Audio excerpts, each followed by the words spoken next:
Alors on commence Bezrat Hashem, la lettre Yod, d'accord? Donc je vous rappelle effectivement qu'il y a un Sharaot Yod à la fin, mais nous, et donc on verra ce que c'est que la lettre Yod, d'ailleurs on l'a déjà vu plusieurs fois, mais nous ce qui nous intéresse sont les mots qui commencent par la lettre Yod.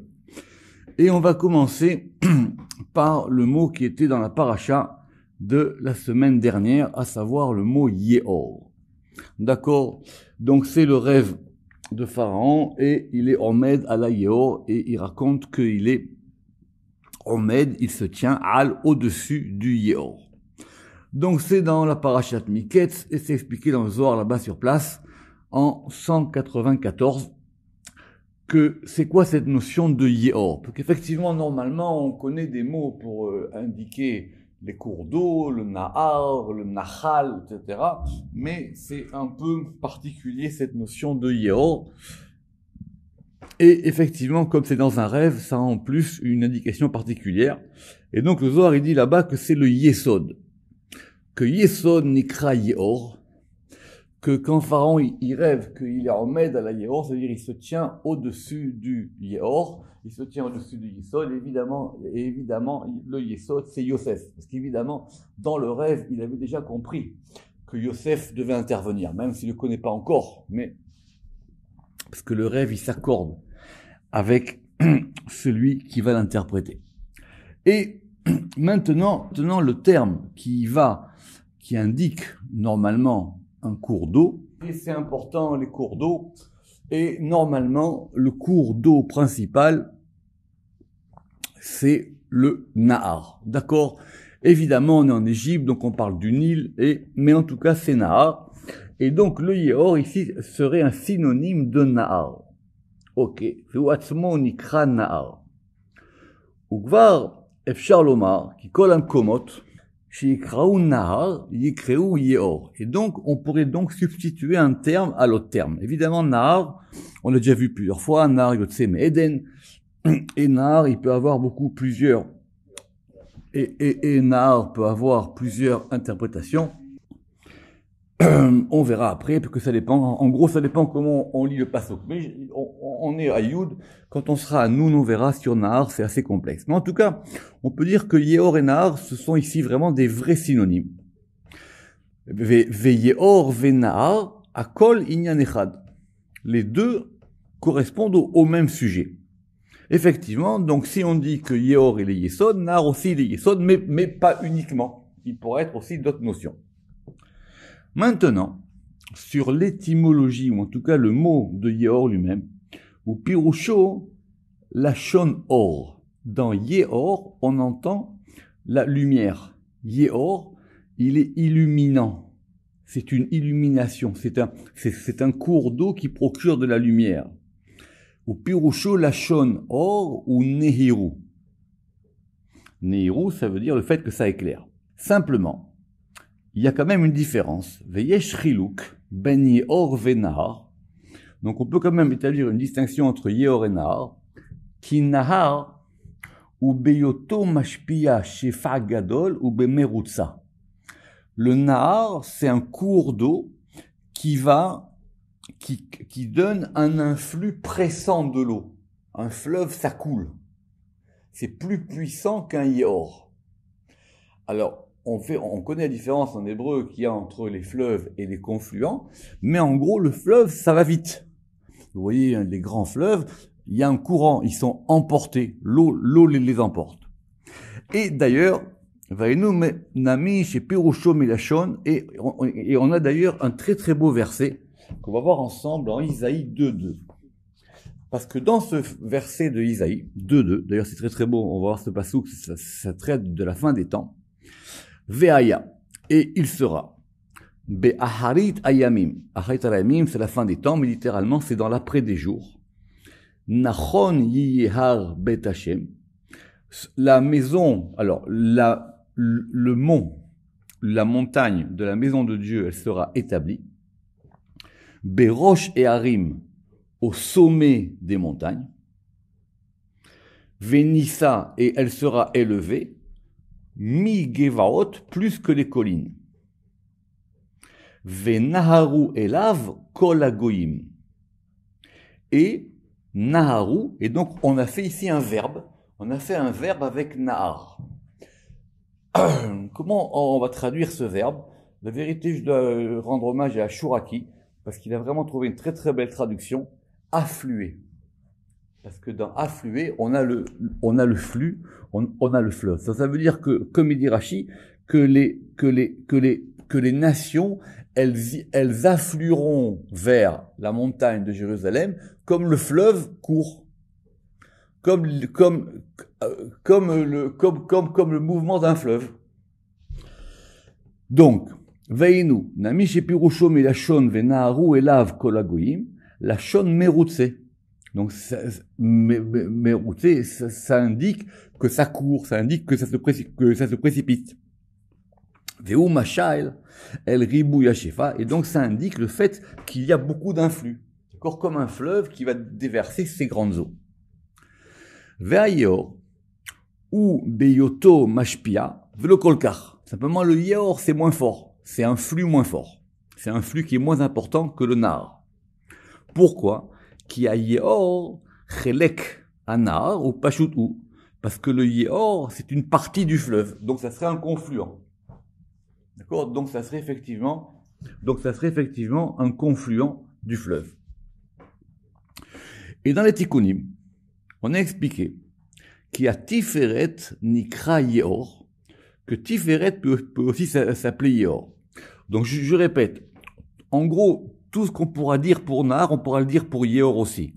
Donc même s'il a dit au départ que dans le cas du rêve de Pharaon, il a rêvé qu'il se tient au-dessus du Yeor, le Yeor c'est Yesod, mais on peut lui attribuer d'autres éléments, et d'ailleurs ce n'est pas rare que ce qu'on attribue à Yesod, on peut l'attribuer aussi à Tiferet.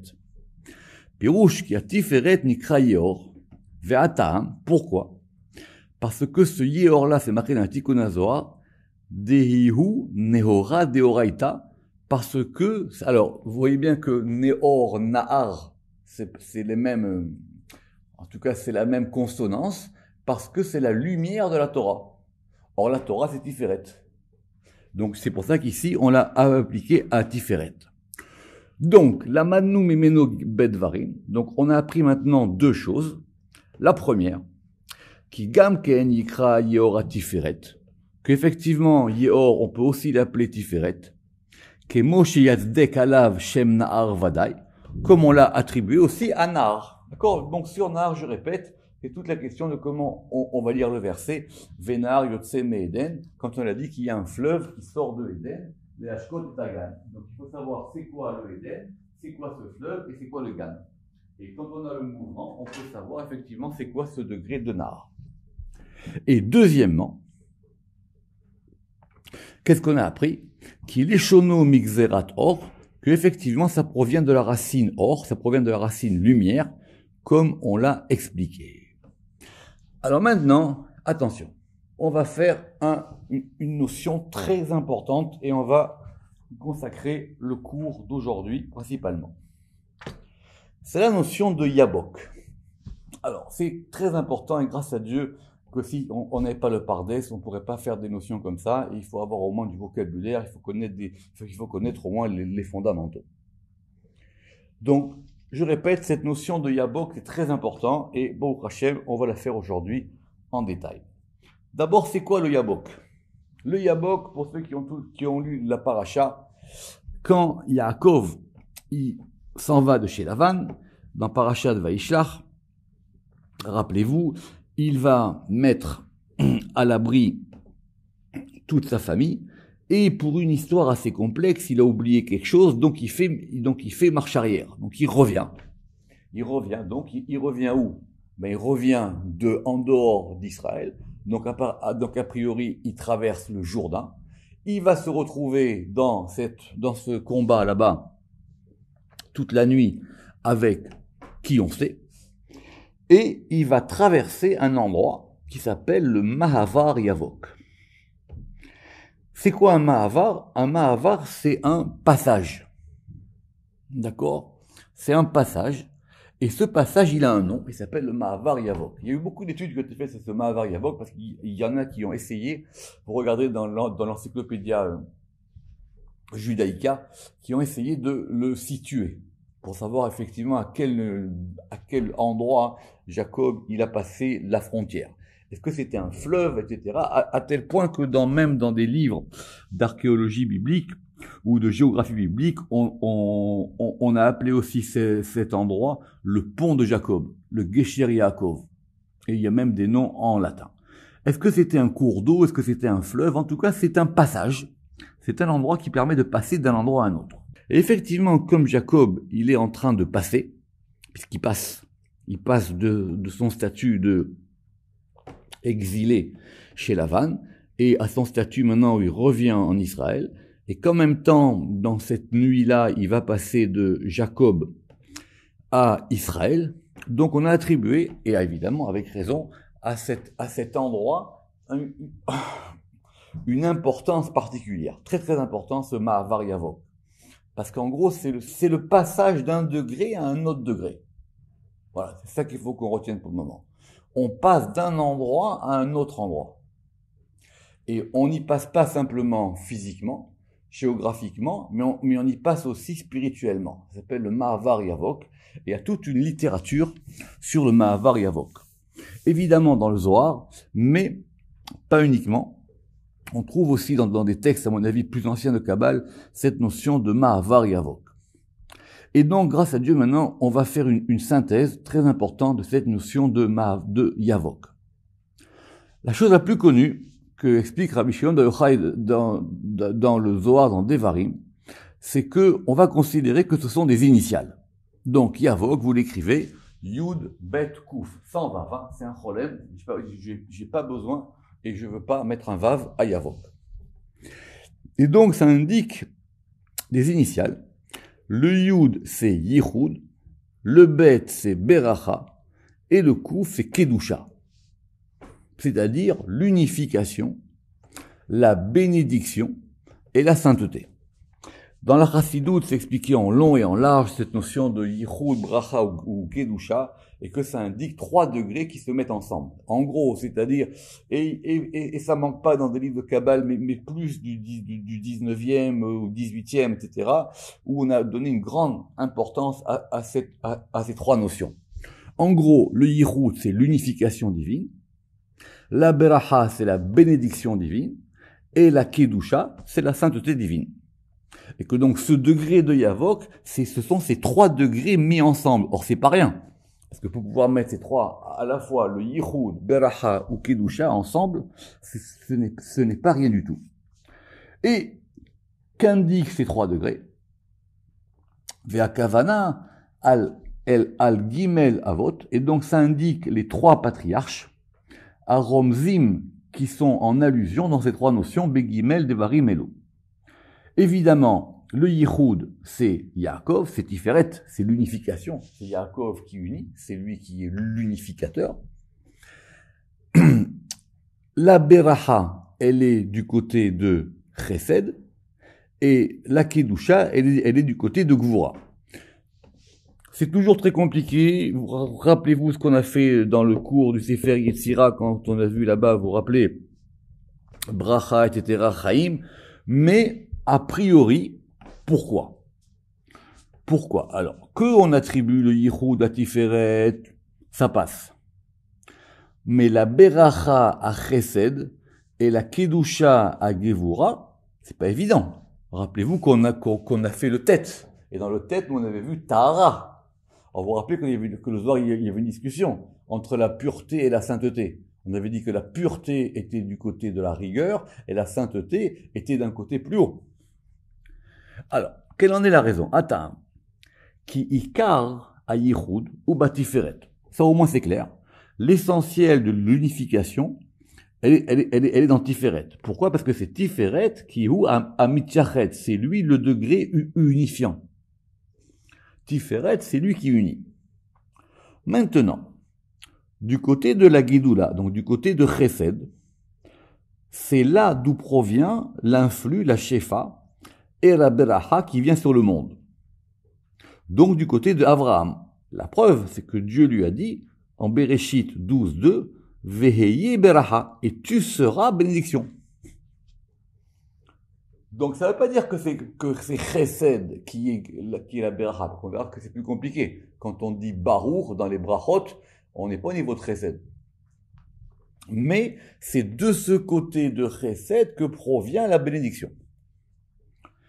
Et du côté de la Gevura, c'est là que provient la Kedusha. Comme on verra à l'article Kedusha. Mais nous, on a déjà vu l'article Tahara.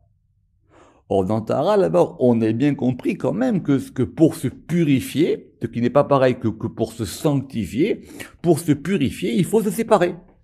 Pour se purifier, il faut se laver les mains. On verra dans le Zohar. Il faut se laver les mains. Il faut se débarrasser des mauvaises choses. Si vous voulez que votre maison elle soit pure, il faut mettre les ordures dehors. Elles vont pas se disparaître toutes seules. En tout cas, on a maintenant gagné qu'on a une première explication de ce degré de Yabok. Vehelu a gimel madregot kulam aliede a yichud. Donc, c'est 3 degrés. Donc, Yichud, Beracha, Kedusha. Mais c'est 3 degrés qu'on va unifier. Donc, c'est l'unification qui va s'unir avec la bénédiction, qui va s'unir avec la sainteté. Donc, on unit les 3 degrés. Donc, cette unification-là, elle correspond à ce degré de Yavok. Or, on a un autre mot de 3 lettres qui indique l'unification absolue. C'est Amen. Vechen Amen. Et Amen aussi. Rappelez-vous que ce degré de Amen, on l'a vu, on a même consacré des séminaires là-dessus, etc. Ils sont en ligne, vous pouvez les regarder, c'est même nécessaire. Que ce degré de Amen, c'est lui qui unifie aussi les choses. Quand on dit Amen, on unifie les 3 degrés. Or, il y a un moyen de passer de Yavok à Amen. Comment est-ce qu'on fait ça? Vechen Amen beotiyot meuharot. Alors, c'est quoi les otiyot meuharot? C'est très simple. C'est que on va avancer ou reculer dans l'alphabet. J'explique. Le Aleph, il va devenir un bet. Le Mem, il devient un Nun. Et le Nun, il devient un Samer. D'accord? Alors, prenez de quoi écrire. Si le Aleph, il devient un bet, donc le bet, il vaut 2. Si le Mem, il devient un Nun, le Nun, il vaut 50. Et si le Nun devient un Samer, le Nun final de Amen, hein, ça fait 60. 60 plus 50 plus 2, ça fait 112. Et Yabok, c'est quoi? Yabok, c'est Yud qui vaut 10, plus Bet qui vaut 2, plus Kouf qui vaut 100. Donc ça fait 112.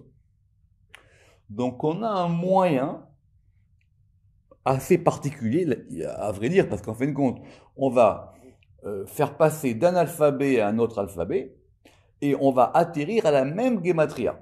D'accord? En tout cas, hein, ça fait aussi Yabok. Très bien. Maintenant, le nom de Amen lui-même, il vaut combien? Amen, on l'a vu. Amen, il vaut 91. Ve Amen, Ole Tzadik Aleph.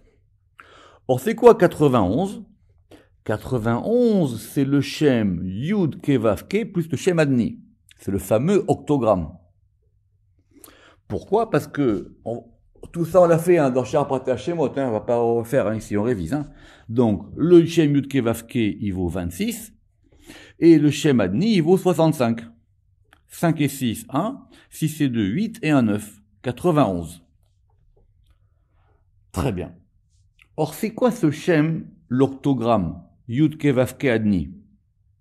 C'est aussi une unification. C'est qu'on unifie le Shem Yud Kevavke avec le Shem Adni. Réécoutez le cours qu'on a fait dans la Tikkun HaZohar, et encore c'est pas fini. Tous les Tikkun HaZohar où on parle que c'est ça le degré suprême de l'unification. C'est quand on a unifié ces deux noms. Le dernier cours là, que j'ai mis en ligne dans les Tikkun HaZohar, ça parle de ça. C'est qu'on va unifier Yud Kevavke, on va dire le degré de Tiferet et le degré de Adni, qui sont le degré de Malchut. Ok. Shiur Romez la Yichud. Donc, Amen, il est équivalent à l'octogramme. Ça, vous me suivez, ça fait 91. Maintenant, si vous voulez passer de 91 à 112 pour revenir sur Yavok, qu'est-ce qui vous manque? Il vous manque 21. Et c'est quoi 21? C'est le Shem Ekeye. Veyavok, ole, Shem, Shene Shemotele, im Shem Ekeye. Donc, c'est quoi Yavok? Yavok, c'est 3 noms. C'est le Shem Ekeye, plus le Shem Yudke Vavke, plus le Shem Adni. Or là, votre passage, vous l'avez. Là, maintenant, le passage, vous l'avez. C'est ça le vrai Yichud Yavok. Le vrai Yichud Yavok, c'est que vous avez maintenant les 3 noms qui sont mis ensemble.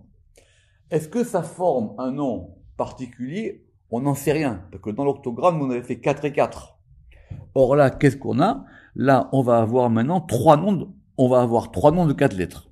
Alors, il y a peut-être des livres où on va même les écrire ensemble. Mais si on écrit 3 noms ensemble, il faut savoir comment on va s'y prendre. On va pas non plus faire n'importe quoi. Mais retenez que ce Yavok là, et c'est comme ça que ça sera compris dans le Harizal et plus tard, que ça correspond à un Yichud. Yaakov, il est passé. En fin de compte, c'est quoi ce passage? C'est le point de convergence de ces 3 noms. C'est par là que Yaakov y passe. Il passe par le point de convergence du Shem Ekeye, du Shem Yudke Vavke et du Shem Adni. Et c'est pas fini.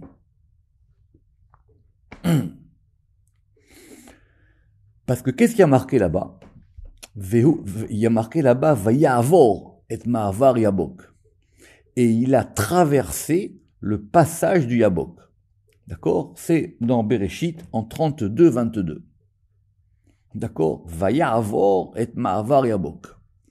Donc ça veut dire que on accorde à ce verset une grande importance. C'est pas simplement qu'il a passé le pont de ce que vous voulez. C'est qu'il est passé par un passage particulier. Et vous voyez bien qu'en plus, ça se répète. Vayavor et Ma'avar Yabok. Yabok.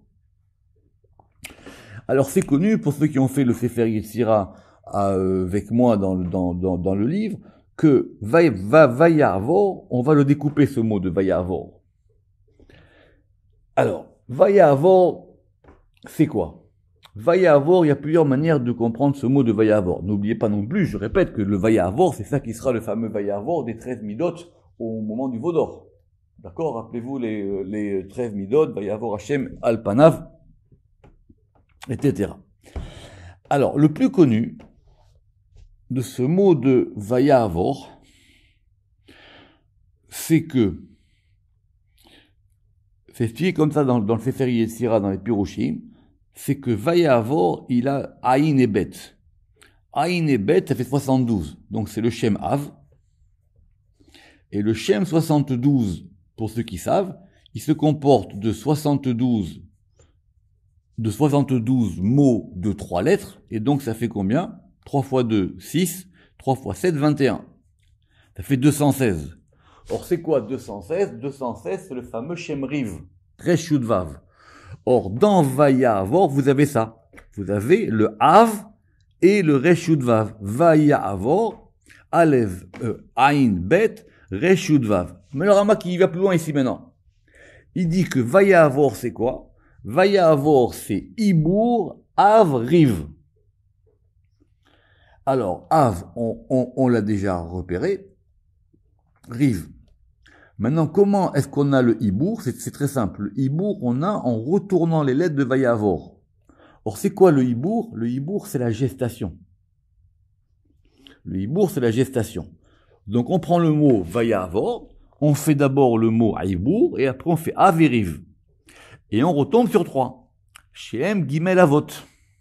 Chez Sodo, Ibour, Veichud, c'est-à-dire c'est la gestation et l'unification, Kuchaberichu Shrinte, du Saint béni soit-il, avec la Shrina, qui correspond donc à Yudke, Vavke et Adni, et on a un degré qui les englobe et qui va faire comme un dénuptial au-dessus d'eux, qui va les englober.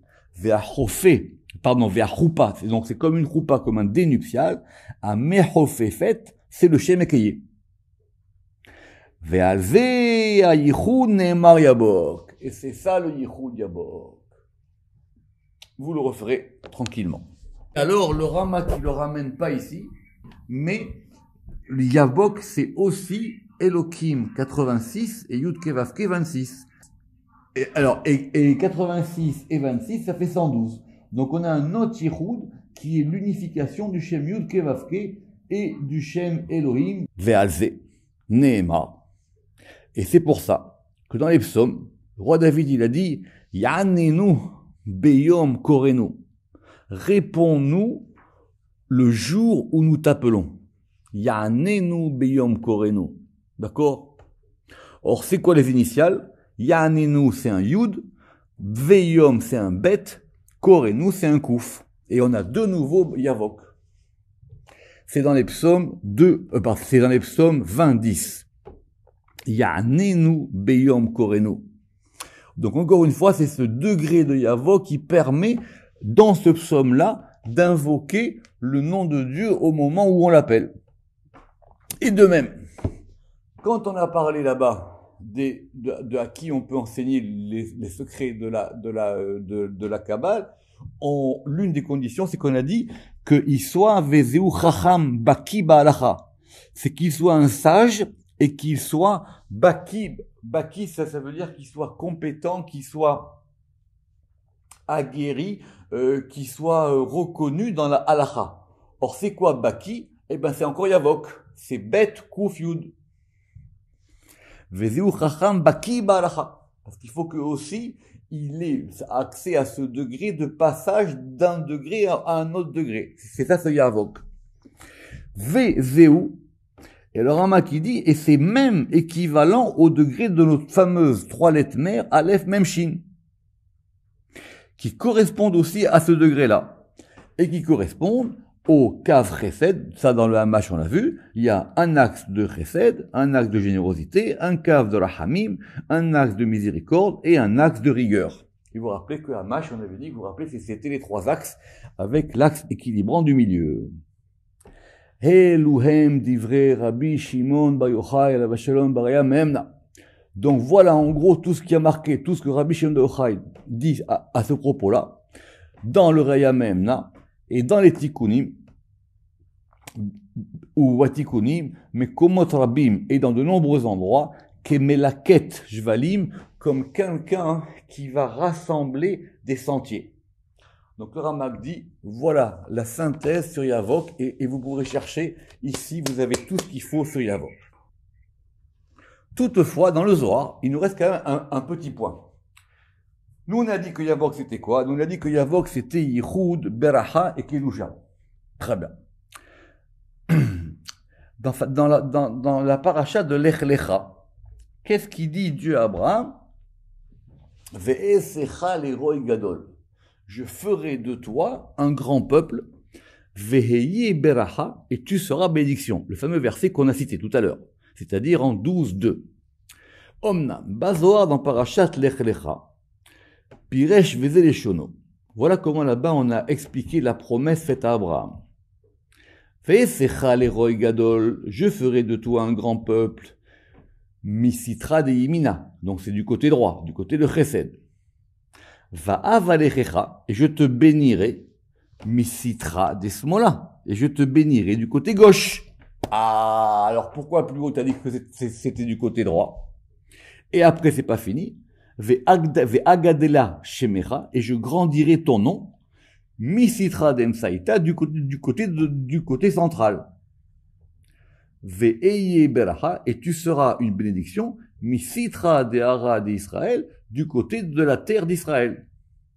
Et donc, comme on a 4 degrés, on a donc la droite, Ve'esecha l'egoy gadol, donc la droite, Va valechecha, on a la gauche, Va agadel hashemecha, on a le centre, Ve'eye beracha, du côté de la terre d'Israël, c'est la malchut, et donc on a Ve'acha kursaya de arbas machin, et donc on a maintenant le trône avec 4 pieds. On a les 4 piliers du char. Atkan leshono. ונראה מדבריו כי ברכה מצד הגבורה. Donc on voit bien ici que la beracha, elle vient du côté de la gevura. Normalement c'est plus logique. La beracha, la bénédiction, elle nécessite une force. Et de même, dans les tikkunim c'est marqué que la kedusha, elle provient du côté de Chokhmah. Et que la beracha, elle provient du côté de Bina. Et tout ça, on l'a ramené dans l'article de Kedusha. Et on l'avait déjà même vu dans l'article Tahara. Veine yashavnu ksat ha'inyan hazeh berer Tahara, et on le réexpliquera dans Kedusha. D'accord? Donc revoir Tahara, revoir Kedusha, de toutes les manières, les choses elles bougent, elles sont pas aussi simples que ça. On va terminer par un dernier mot. Il y a plusieurs mots en hébreu pour désigner la terre. Il y a la Adama, il y a Eretz, et il y a la Yevesha. Yevesha, littéralement, pour ceux qui aiment les traductions littérales, c'est la sèche. Yavesh, c'est sec. Yevesha, c'est au féminin. On l'appelle la sèche. Or, dans Maaseh Bereshit, là-bas, il y a marqué qu'on a appelé la Yevesha Aretz. Donc, il y a bien eu un changement de statut. On est passé d'un degré à un autre degré. Or, évidemment, la terre en général, c'est lié à Malchut. Yevesha, il y a Malchut. Donc ce degré de Yevesha, c'est la Malchut. Mais maintenant, pourquoi est-ce que la Malchut, des fois, elle peut s'appeler sèche? Elle est sèche, au féminin. Vekasher gara machet. C'est lorsque la faute l'a emporté. Venishtabru. Venit kalelu atsinorot, et que donc maintenant les conduits qui devraient alimenter et irriguer la terre, eh ben ces conduits, ils sont détériorés et ils sont brisés.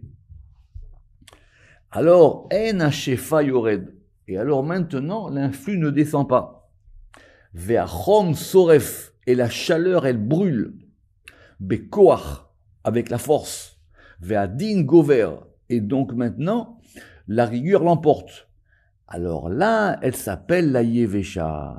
Az nikret Yevesha. Pourquoi? Ki nitiabesh lahut, parce que maintenant l'humidité de la terre s'est asséchée. Et que l'humidité qui provenait, meyeme hashefa, qui provenait des eaux de l'influx, vekol lahut, et toute l'humidité, miyame hashefa, donc de ces eaux de l'influx, mityabesh ou mitnagev, ça sèche, et ça mitnagev. Nagev, ça a donné le fer, ça a donné quoi? Ça a donné en hébreu le negev, parce que c'est un endroit sec, d'accord? Les nagev en hébreu, c'est le fait d'enlever de l'eau, c'est éponger, d'accord? Ad, chez Mashpiyaba à Tiferet, jusqu'à ce que maintenant, lorsque Tiferet va donner un influx, et par cet influx de Tiferet, eh ben la terre, elle va se réhumidifier. Ve'aliado mitlach, ayavesh, ou mafshir, et donc maintenant, ça va faire baisser sa température, parce que le yavesh, c'est à la fois ce qui est sec et ce qui est chaud. Et donc maintenant, l'influx qui était littéralement emprisonné, qui est corrège, qui est solidifié dans cette terre sèche, par l'influx qui provient de Tiferet, et bien maintenant ça va radoucir et ça va réhumidifier. Et c'est comme ça que le Zohar l'a expliqué dans Bereshit. C'est pour ça que dans Maaseh Bereshit, quand Dieu il a dit qu'il a appelé